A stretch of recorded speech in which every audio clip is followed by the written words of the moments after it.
If you or a loved one are struggling with type 2 diabetes, you should visit the link in the description below. This clinically proven, drug-free program lowers blood sugar to a normal level and can completely reverse type 2 diabetes within just a few weeks. Here's today's video. The question, what are the ways you can get and treat diabetes? Answer by Joan Griffith. You can inherit a gene or develop a medical problem that creates diabetes. Eating sugar does not cause diabetes. The disease develops slowly in type 2 diabetics such that it does not appear or cause problems until middle age.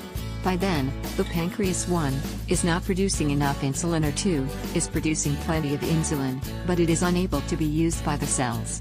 You can slow the development of the disease by changing your eating habits. Eat a low-carbohydrate diet. Carbs are more important than sugars as we eat more unless you happen to live on cookies, soda, and candy bars. Following a low-carb diet will relieve your cravings for sugary foods.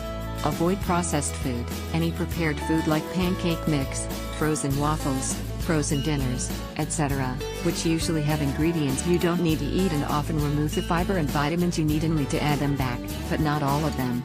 Type 1 diabetics have lost the ability to produce any insulin at all, usually at a young age, and so far nobody can fully explain this. Answer by Dovydas Maciulskas. Type 1 diabetes is a genetic disorder. You must take insulin shots and it cannot be healed for today.